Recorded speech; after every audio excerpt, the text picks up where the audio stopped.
I got a little energy right now, a little scruff. Party's 30 plus. You've got Future and you've got Ye.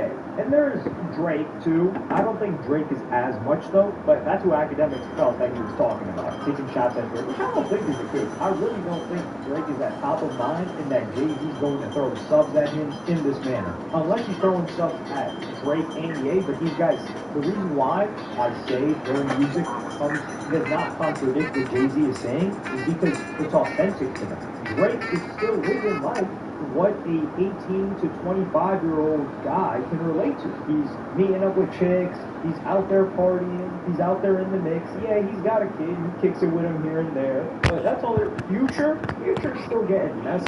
He's like, yo, she don't got an AP, she not mine. You got girls, baby mamas beefing about Future online, on the Shade Room, just like drama that young teens would be going through, or late teens, I should say. Late teens, early 20s, young adults would be going through. Cardi had a kid, and he's like, man, I'd rather play PS5 with Uzi. If that is the most young guy thing you could possibly do, what is it? He's like, yo, we just got the PS5 before it launched. Yeah, that kid Onyx will be there. And name him Onyx, too, while you're at it. And he keeps complaining this guy comes once a year. Cardi doesn't care. Cardi is living that lifestyle. He's getting into it. He's speeding in the car. We see him get pulled over. He's scamming Aiden Ross for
that he's talking about, like for architecture, because his wife is an architect, and he's just constantly moving from thing to thing all day, catching a flight. He's impulsive. Academics have said that Ye is also known to just randomly give a person a job. You see people around Ye randomly, yo, Justin, my boy, you rocking with me now. Justin, my boy's with Ye all the time. There was a period of time when Jim Jones was around Ye. He's like, yo, I need that Jim Jones inspiration. You're staying around me right now. That type of activity, that type of motion, that type of impulsivity, that is something that resonates with the youth, and it's authentic to these guys. So it doesn't matter how old they are. And this is also why, like, DJs are, like, for example, Diplo. How old do you guys think Diplo is? You're probably like, yo, I've never even thought about that.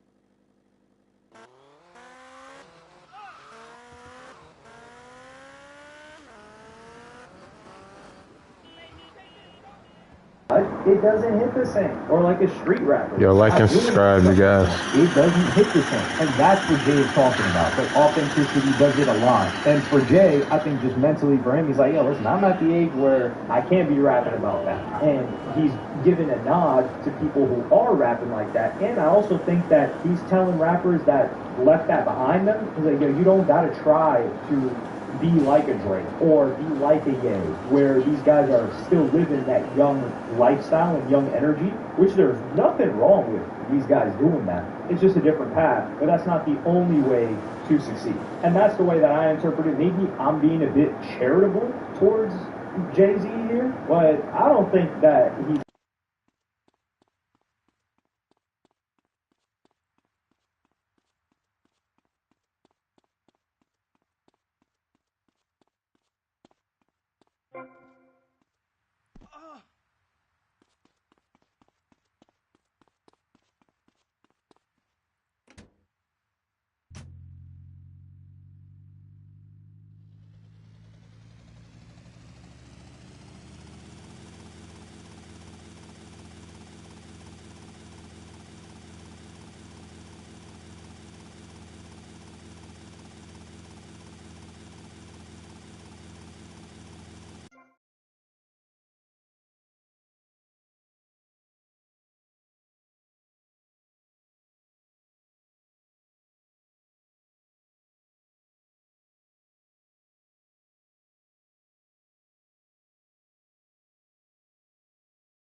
was talking about, yeah, who's that kid?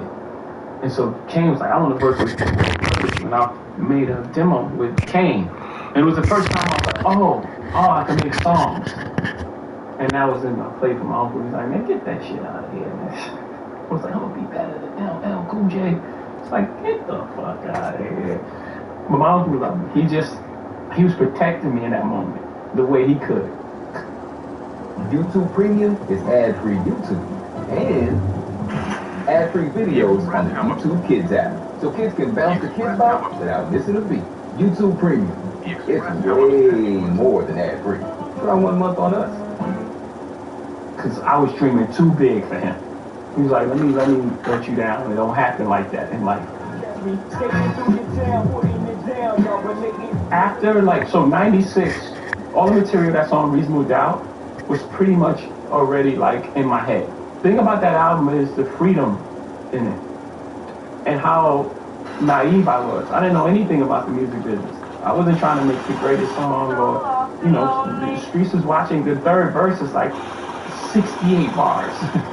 There's not 16 structured bars that I know is palatable for the audience.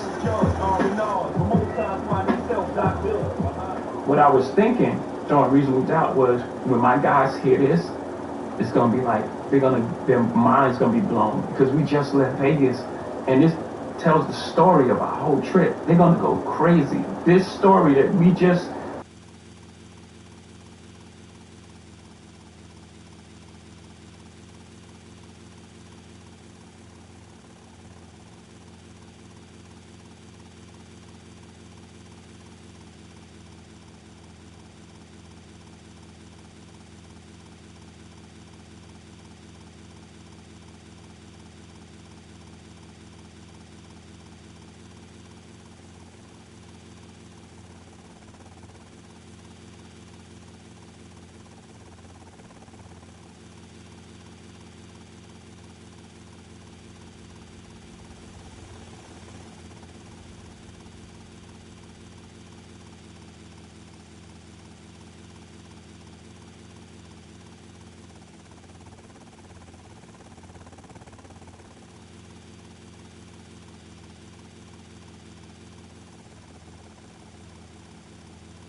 retain these thoughts. I didn't write Yo, them in that little like and subscribe, you guys. I appreciate it. Really, I never kept up with things. That's a whole different experience. I tell you, that was the first time I made a demo. Jazz and Big Daddy Kane in Brooklyn were the two guys at that moment, and the connector was Fresh Gordon. Well, I just about survived that shit. Oh, okay. Fresh Gordon was a super connect. Everyone used to be in his house. Fresh Gordon actually really, I believe, did the Push It beat and sold it for like $5,000. That's the folklore. I don't know if it's true. But you go to Fresh Gordon house and Marky D be there, Pepper, and then he had like all the computer equipment. His house was beautiful, incredible. So anyway, in that house, the two guys were gonna meet up. They was gonna make what we call a mixtape now. And everyone was talking about, who's that kid? And so Kane was like, I want to work with you. And I made a demo with Kane. And it was the first time I was like, oh, I can make songs. And that was then I played for my uncle. He was like, man, get that shit out of here. I was like, I'm going to be better than LL Cool J. It's like, get the fuck out of here. But my uncle loved me. He was protecting me in that moment the way he could. Because I was dreaming too big for him.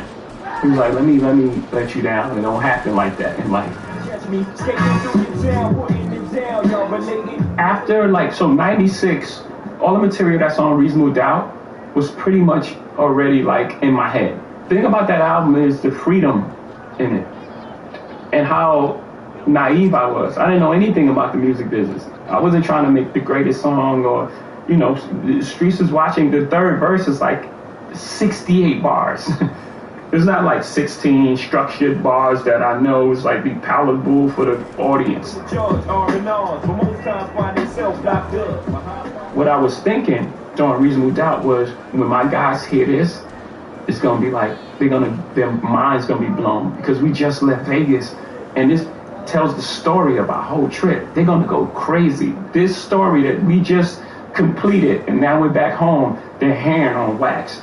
That was it. I was trying to make music for guys who were in the street and living just like us to have like a soundtrack to, the emotions that we were dealing with. Not just like the highs, not the Lexus and thing. That was part of it, yes. Like that's the eye candy, the Lexus with the TV sets and it. But the interior feelings and emotions was really what I was trying to accomplish as a writer. Like how do I go even deeper to like, I'm gonna tell you what you were thinking when you were doing that. Because it was exactly what I was thinking. I know exactly how you felt in that moment when you felt that paranoia or that exhilaration, whatever it was. I've been around this block too many times, rock too many rhymes. Most times I come up with the flow first. You may have heard like people like he does his Rain Man in the studio. Cause I'm just like, dun, dun, dun, dun, dun, dun, dun, dun. I'm trying to work out the pockets and then I'll fill it with words. What Biggie had was a jazz pocket that we didn't really know we was listening to until later on. One of his neighbors was this like jazz musician who would take him to like shows and things like that. We knew Rakim was come from a jazz background, right? So we understood that I got a typically lyrical down. So he's mimicking a horn, but Biggie was so unorthodox that it was like. Jesus. That's just jazz, improv, what he was doing. I don't come from a musical family, like, the instruments, but it was just so much music in the house that it just was innate in me to think. International final showcasing the two most talked about prospects in the world. We'll be seeing each other a lot. You're not going to tell anyone about this, are you?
musically as well as I thought lyrically. Even the first album, when I didn't know what I was doing, I listened to some of those pockets, and they all like melodic. Yeah, collaboration is important to me because again, it's almost like another ingredient, and let's see how we can create a song that is authentic to all of us. The artist wants the other person to have a great performance because you want a great record. You don't want to have a performance where you're just your verse is just obliterating someone and then no one wants to hear that verse. That's not good for the song itself. I'm a fan of songwriting, so I want to know that the outcome. I'm curious to see how how it's going to turn out. What is Pimp C going to say on this beat? He didn't like that beat in the beginning. It was just like, hey, Jig, man.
Jay-Z's haircut. Nobody jacket Jay-Z's clothes. He cracked on Jay-Z's dress shirts. He cracked on Jay-Z's entire fit. Motorcycle boots, this, that, and the third. Now, the internet never forgets, gang. We're gonna get to a reasonable doubt. I wanna get there. I'm gonna get there, but I'm starting here first. I'm gonna start at the end. Because Dame Dash has reached a level of hate and delusion you would rarely see in a grown man. As a grown man, you start to get wiser and smarter, and you start to do things, move in a way that's going to make your legacy more impactful and not less. And all of this Jay-Z hate, after you said you didn't want to speak on Jay-Z anymore, it shows a level of hate that we have rarely ever seen, right? Like homeboy, his clothes, whack, his jewelry, whack, homeboy from the internet, right? I felt somebody posted that clip, and I had a good laugh, because that is 100%, that's my energy on some guys, and that's Dame Dash energy on Jay-Z all the time. And end of the day, we've reached a level where Dame Dash cannot eat without mentioning Jay-Z. He cannot breathe. He cannot sleep. This guy is obsessed with talking about Jay-Z. And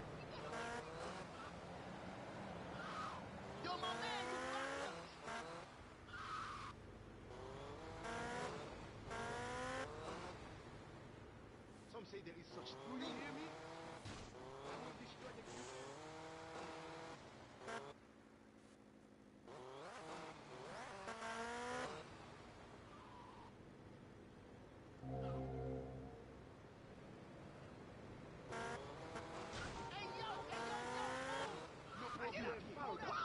I will kill you.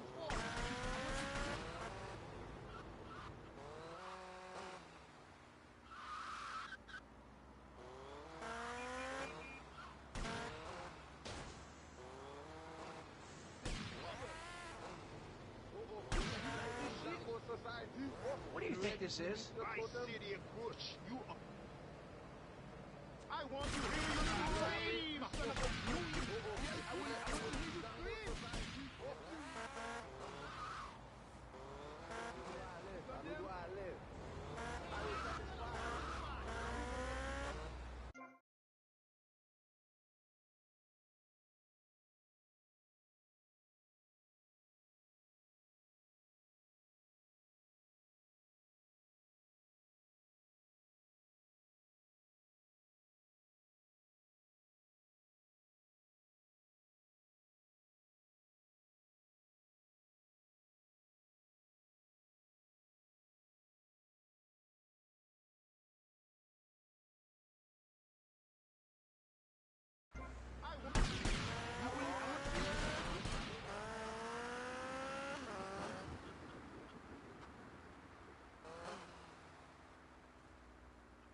dreads, braids, whatever you want to call them.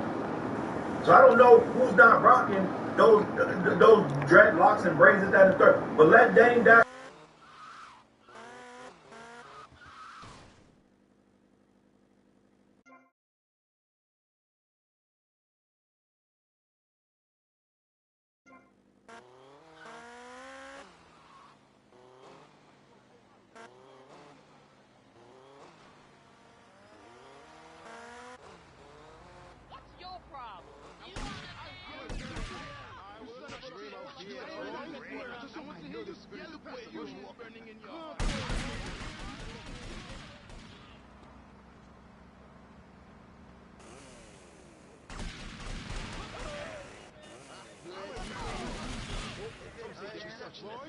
You got my eyes. You can't see nothing.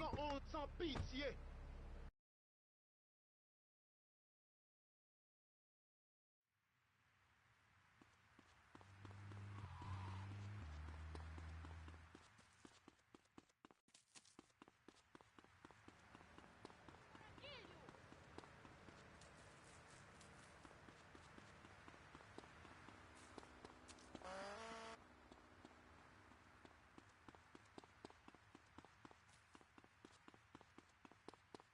You understand me now? I am next in line, man. Hey, man. We are them big time, man. I am not Get happy, out of the man. way! You trying to annoy me?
I'm going on Dame Dash.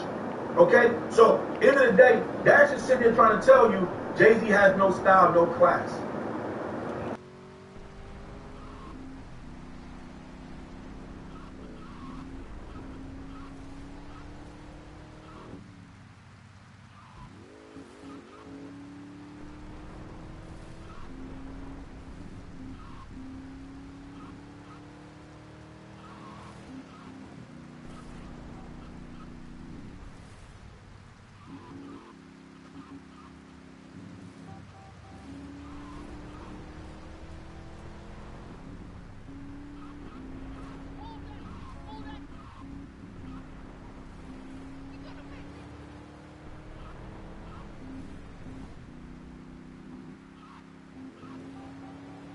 You said the kids.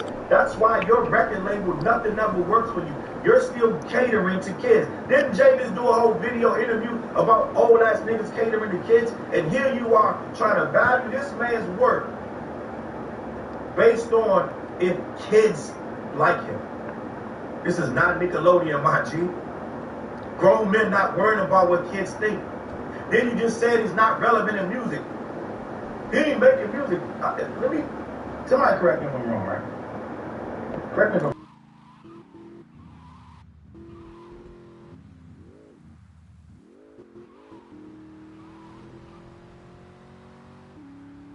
damn Grammys and perform that shit at the Grammys. Did they get nominated for a Grammys? I don't know if they won or not won. But I do know that when Jay-Z dropped God Did, that's all anybody was talking about for weeks.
Yeah, little man, yeah. I'm a loyal veteran.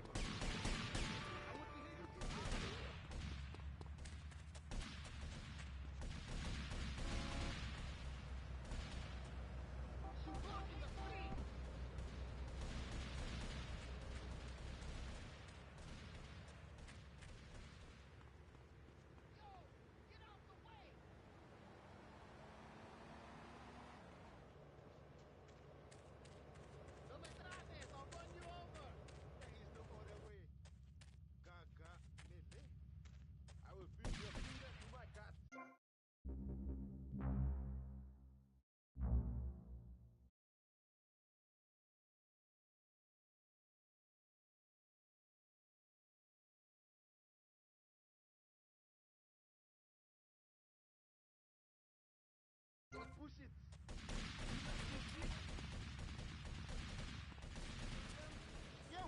pure doctor, do not follow that. I will cut your soul like you like this shit? Yeah, little man.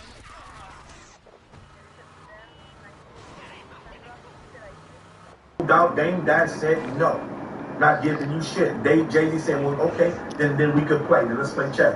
Dame Dash lost. Now, reasonable doubt is the only thing of worth value on Rockefeller Records, right? Which is the only thing that Dame Dash owned from that whole venture.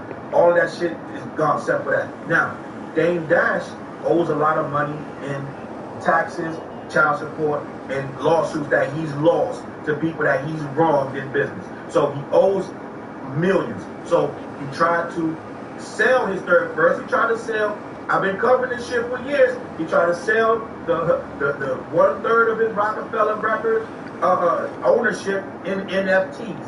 He tried to sell it as an NFT. Jay-Z blocked that. People like, Jay-Z always playing dirty pool. Nigga, you're not going to play games with me when I know I can beat you in the game that you're trying to play.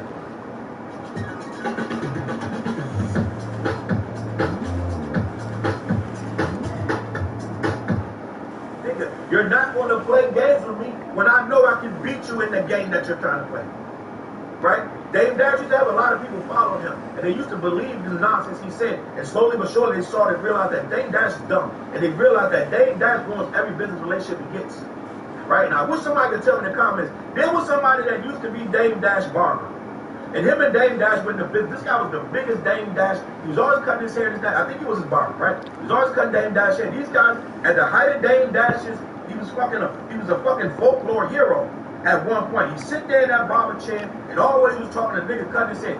That nigga was arm in arm with Dame Dash. He was the biggest supporter of Dame Dash. Didn't say shit about him. Around this guy, don't remember his name, but I remember this shit was at least easily 10 years ago. And homeboy said, Dame Dash is. I felt like I was falling off that building for a second. He was holding this nigga down like this. I got this nigga. He said, I would never do business with Dame Dash the way that shit ended because Dame Dash got into business with him and burnt him back. Turned his back on him and left him out to dry. Now, that motherfucker, he was one of the people who started to see Dame Dash for what he was. I saw it a long time ago, right? But just like with Umar, you guys used to be 80% pushback on Umar, Dr. Umar Johnson, right? Then it turned to 70%, then it turned to 50%. Now it's somewhere around 5% pushback for Dr. Umar, right? And the same shit with Dame Dash. But when I was saying it was 90% support for Dame. Now the support has waned very considerably, right? Now it's 20% support for Dame. It has waned considerably. But this guy was there when it was all about Dame Dash with the culture. Yeah, Dame's schooling y'all niggas. You just ain't listening. This, that, and the third. Okay? So now this homeboy, whoever he is, somebody knows who he is, whoever that is, he has told homeboy has decided, listen, I'm not rocking with Dash no more. Right? So what homeboy ended up doing was putting a bat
Move aside.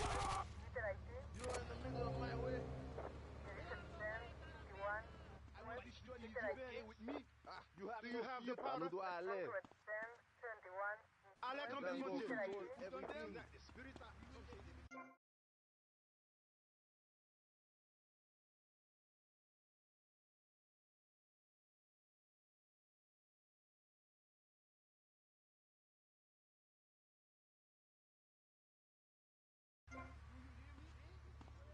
don't know how to try.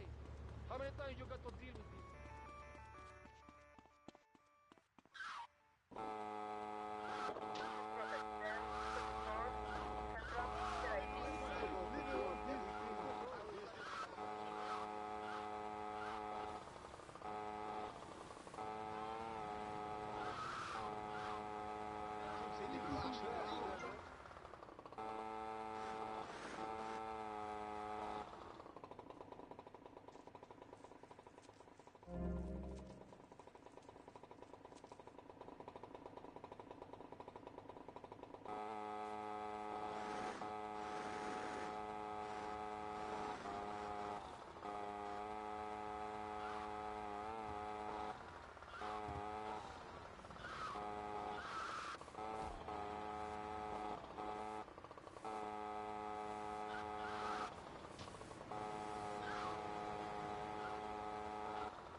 Wait here while I sing you a song.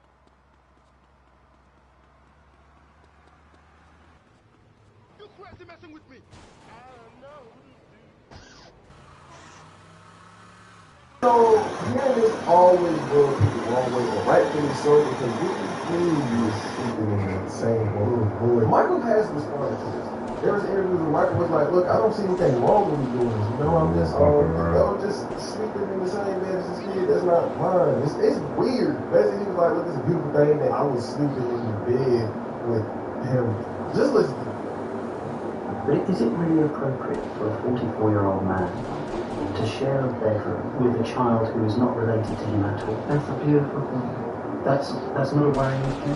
I should be worried. Who's the criminal? Who's Jack the Ripper in my room? But I have slept in the bed with many children. I sleep in the bed with all of them. When Macaulay Culkin were little, Kieran Culkin would sleep on this side, Macaulay Culkin's on this side, his sister's in there. We're all just jamming the bed. Then we wake up like dawn and go in the hot air balloon.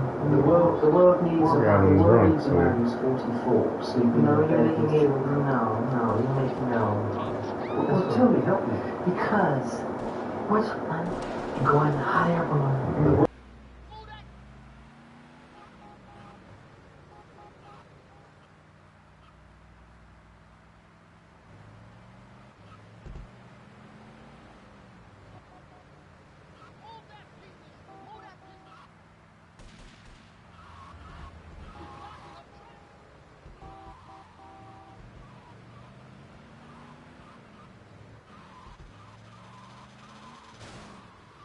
Slow down! You're gonna kill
Alright, you guys, like and subscribe. I appreciate the support. And I know I'm not saying much in this. I'm trying to get this last package.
Alright, let me get back to the crib.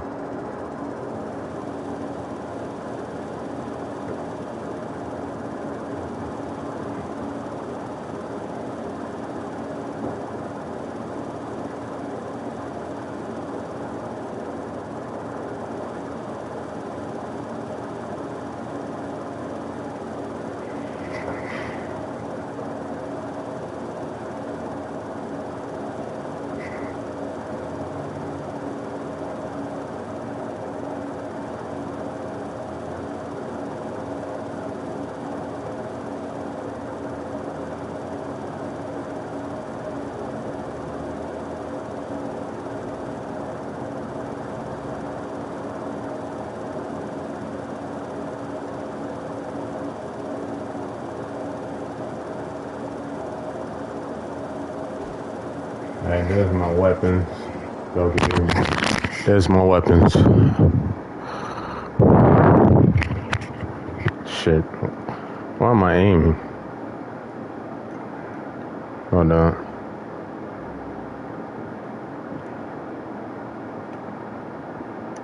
Oh shit, fuck. This isn't my favorite sniper. For real, for real. What did it do? Messing with the man.